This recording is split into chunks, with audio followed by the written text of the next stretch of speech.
The Trump administration has put Cuba back on the United States list of state sponsors of terrorism.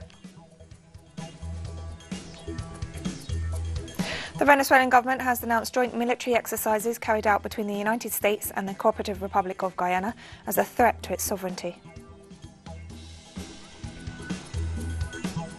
The head of the World Health Organization on Monday said he had been notified by Japan of a new coronavirus variant in people arriving from Brazil. From the headquarters of teleSUR English in Havana, Cuba, this is From the South, and I'm Katrina Goss. The Trump administration has put Cuba back on the United States list of state sponsors of terrorism, in a move that complicates plans by the incoming Biden administration to relax increased pressure on Havana. The designation was confirmed this Monday by Secretary of State Mike Pompeo following a State Department proposal. The US removed Cuba from its state sponsors of terrorism list in May 2015 after President Barack Obama's administration reached an agreement to restore relations with Cuba, including a plan to boost travel and trade between the two countries, much of which has been dismantled under the Trump administration. For the Biden administration to take Cuba back off the list would require that the State Department conduct a formal review, a process that could take several months.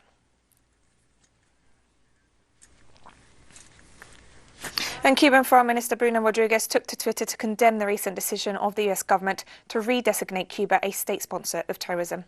Rodriguez stressed that the move was hypocritical and cynical coming from the Trump administration and noted that US political opportunism is recognized by those who are honestly concerned about terrorism and its victims.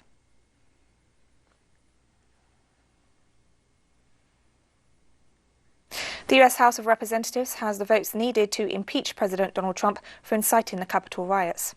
Congressional Democrats began their drive to force President Donald Trump from office this week, with a House vote on articles of impeachment expected as early as Wednesday that could make him the only president in US history to be impeached twice. Key members of the House Judiciary Committee introduced a single article of impeachment on Monday that has already gathered at least 218 co-sponsors, according to a congressional aide involved in the process, thus meeting the majority needed in the House. On Sunday night, Speaker Nancy Pelosi indicated that the House would vote on that article if Trump refuses to resign and Vice President Mike Pence fails to initiate other procedures to remove him.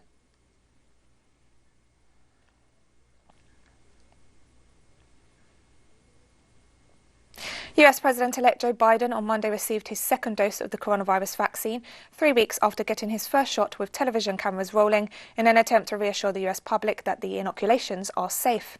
The virus has now killed over 380,000 people in the United States, while over 23 million people have been infected. Biden has said he has confidence that his COVID-19 team will meet its ambitious vaccination targets after he takes office on January 20th. He's also described the current rate of thousands of people dying daily in the country as beyond the pale. Biden's transition team has vowed to release as many vaccine doses as possible, rather than continuing the Trump policy of holding back millions of doses to ensure that there would be enough supply to allow those getting the first shot to get a second one. Biden has pledged 100 million vaccine shots within the first 100 days of his term in office.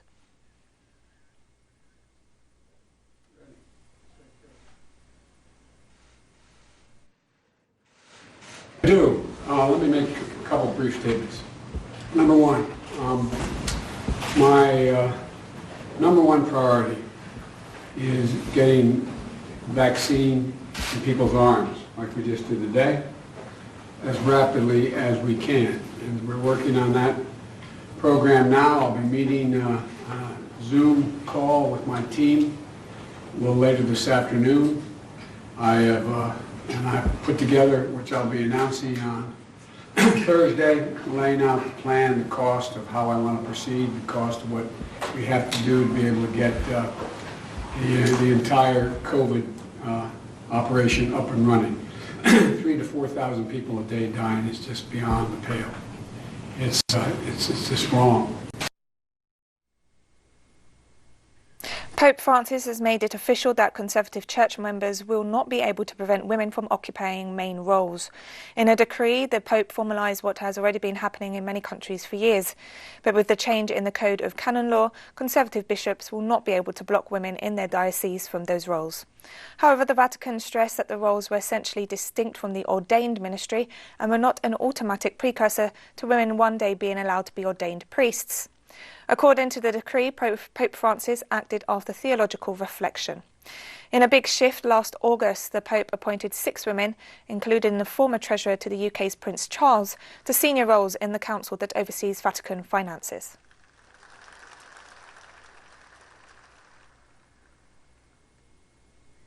On Monday, Spanish officials warned the country about the intense days of cold ahead after central Spain was hit by a massive snowstorm. Schools, courts and museums were closed throughout the capital, Madrid, on Monday. Officials have asked people to stay at home if possible after Storm Filomena dumped between 20 to 30 centimetres of snow, the heaviest snowfall since 1971. The storm killed at least 3 people as it swept through Spain and kept emergency services workers and army snowplows busy, freeing 2,500 drivers trapped in their vehicles. Lacking enough salt and snowplows, officials had, as of Monday, only managed to clear main roads of snow and fallen tree branches, with most pavements, smaller roads and residential areas still covered. Authorities are concerned about the prospect of the snow turning into ice, with temperatures expected to fall to up to minus 11 degrees Celsius on Monday and minus 13 on Tuesday. 138 de ellas siguen cortadas por la presencia de nieves. Hoy vivimos la primera de las... Today we live the first days of the intense cold that await us in the coming days. Temperatures have plummeted to minus 11 degrees Celsius in provinces like Huesca, Teruel, Ávila, Segovia, Albacete, Ciudad Real, Cuenca, Guadalajara and Madrid. At the moment, 691 roads are still affected by the storm. 138 of them are still cut off by the presence of snow or ice on the surface, and in more than 320 it is necessary to use chains to circulate them. Regarding the 350,000 doses of COVID-19 vaccines from Pfizer company that were due to arrive on Monday, I can inform you that the planes that were transporting the vaccine landed in the established schedule between 4 and 5 a.m. The Venezuelan government has denounced joint military exercises carried out between the United States and the Cooperative Republic of Guyana as a threat to its sovereignty. Vice President Delcy Rodriguez stated that civil and military authorities are on alert due to the presence of a US warship in the waters of the Caribbean Sea near Venezuela's maritime boundary. She noted that they will closely follow the military exercises undertaken with Guyana and stressed that this is the latest move by the outgoing government of Donald Trump, which intends to create provocations and continues to issue threats and aggressions against the Venezuelan people.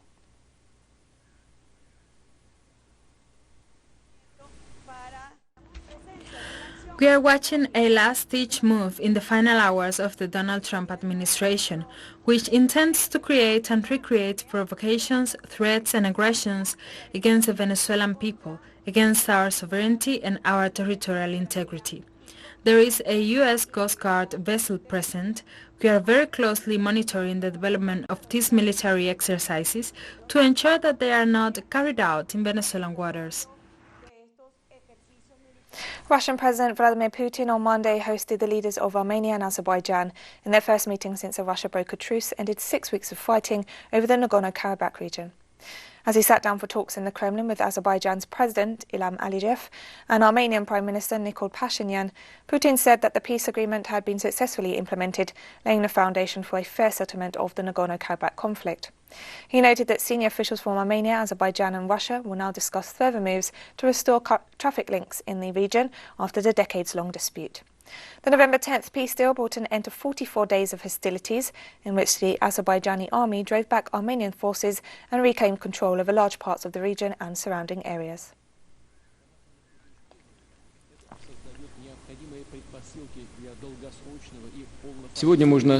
Today we can say with satisfaction that trilateral agreements have been consecutively implemented.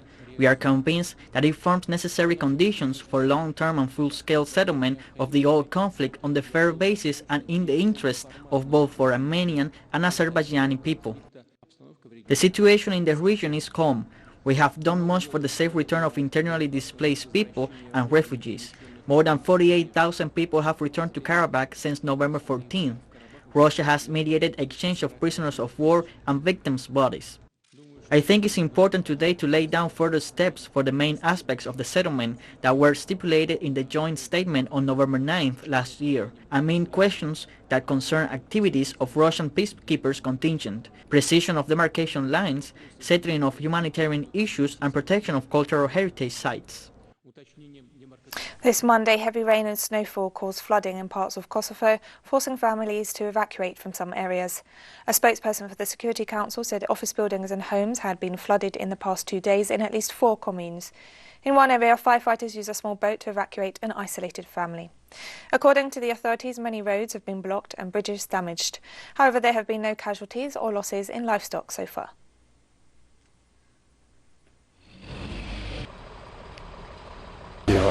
When we woke up, we saw the water everywhere. The cars, the basements of the buildings are all flooded, as you can see.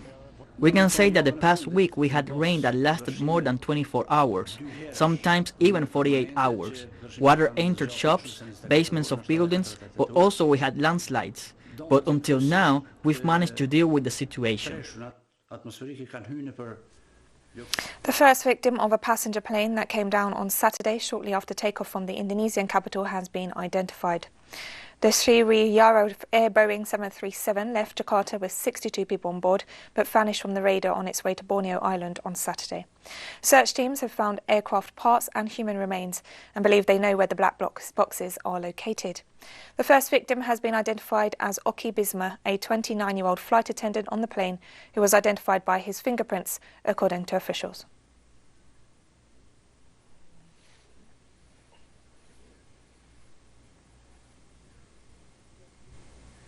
Uganda's military and police have stepped up security in and around the capital, Kampala, ahead of the general elections scheduled for this Thursday.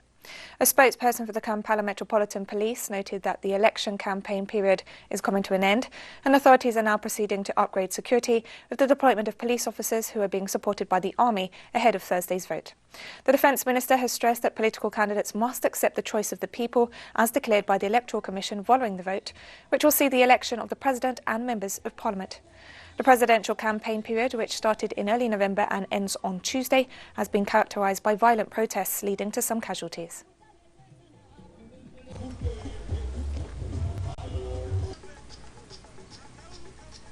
And the head of an election observer mission to Uganda from the Eastern Africa Standby Force is urging candidates and political leaders to maintain respect and tolerance through the election process, and has called on law enforcement agencies to carry out their duties in a fair and professional manner without political interference.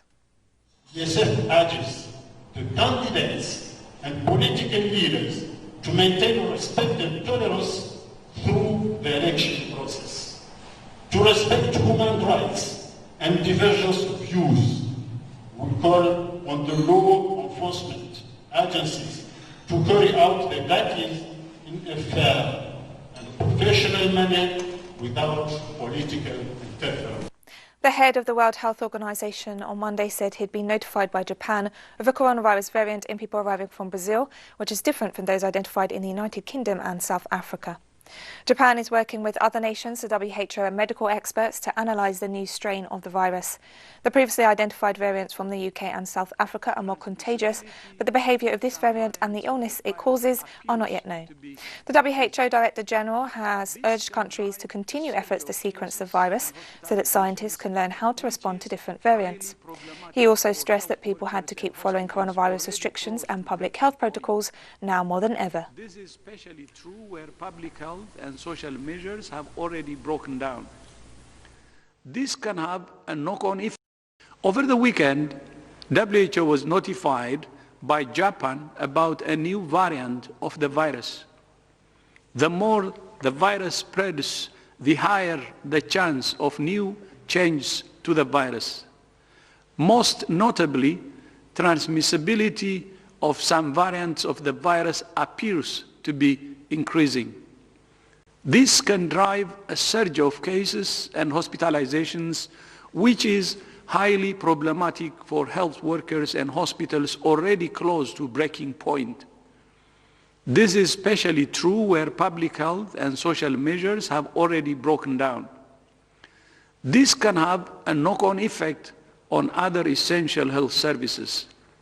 At present, the variants do not seem to show increased severity of disease. With new treatments coming down the pipeline, we're hopeful that more lives of those with serious cases of COVID-19 can be saved. But we need to follow the public health basics now more than ever. Keep as much physical distance as you can from other people. Keep rooms well ventilated. Wear a mask.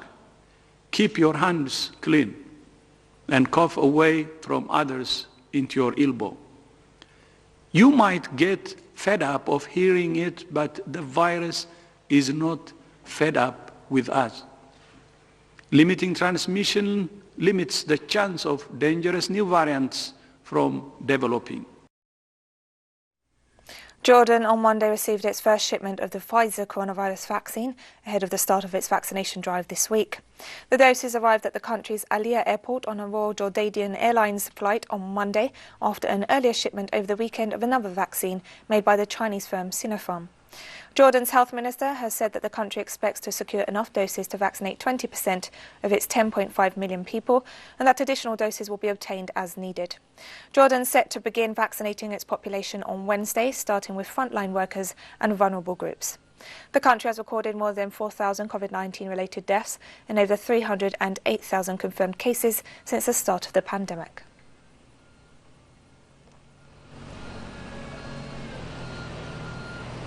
Turkish President Recep Tayyip Erdogan said on Monday he expects to begin the country's vaccination rollout later this week after authorities complete their final tests for the regulatory approval of China's Sinovac vaccine. As the required testing process is over, we will begin vaccinations in order of priority. God willing, our campaign will begin on Thursday or Friday. We have also made a deal on a vaccine of German origin, but our talks are still ongoing. We have not reached a mutual agreement yet. The mass screening campaigns for the novel coronavirus continue in Burundi, which is registering new positive cases. The government has decided to close all land borders and is imposing new measures on air entry. What bothers me a lot is wearing a mask, wearing it for several hours. I have already noticed that this is the case for many Burundians, but in this period I think that no one should neglect this practice. I came to get tested for COVID-19 because I have neighbors who had symptoms, and that's why I came, to see how my health was. Over the past week, we have been able to identify more than 5,300 contact cases, among which we have had about 100 positive cases throughout the country, be it in Karusi, Ngozi, and Mujinga, everywhere, and even here in Bujumbura. South Africa is struggling to cope with a spike in COVID-19 cases that has overwhelmed some hospitals as people returning from widespread holiday travel along the coast spread the country's more infectious coronavirus variant. Gauteng province, the country's most populous region, which includes the cities of Johannesburg and Pretoria, is the most affected by this new strain of the virus. Authorities say it's already seeing a spike in new infections after people travel to coastal areas where the new variant is dominant. The director of the Africa Health Research Institute, Professor Willem Hanekom, said it's expected that Gauteng province will be hit hard and soon by the new wave of infection. The Steve Biko Hospital in the Pretoria area has already reached capacity and is putting COVID-19 patients into a field hospital outside the main building.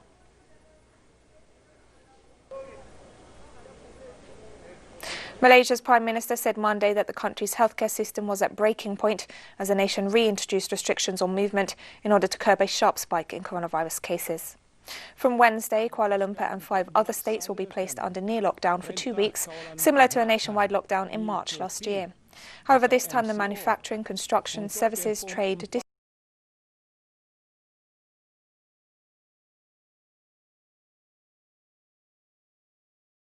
distribution and plantation sectors will be allowed to operate with strict guidelines. Interstate travel will be banned, but eating inside restaurants will be allowed, and movement will be limited within a 10-kilometre radius of people's homes. To date, Malaysia has registered more than 138,000 COVID-19 cases and 555 deaths. Sudah tidak mampu untuk itu kerajaan telah memutuskan. At this juncture, the government has decided to reintroduce the Movement Control Order, or MCO, for 14 days beginning at 12:01 a.m. Wednesday, 13th January 2021, until 26th January 2021. At this point, the health facilities under the purview of the Malaysian Health Ministry would no longer be able to sustain the increase in cases of more than 2,000 cases per day. And we've come to the end of this news brief, but remember you can find these and many other stories on our website at telesurenglish.net. You can also follow us on social media, Facebook, Twitter, Instagram and Telegram. For teleSUR English, I'm Katrina Goss and thank you for watching.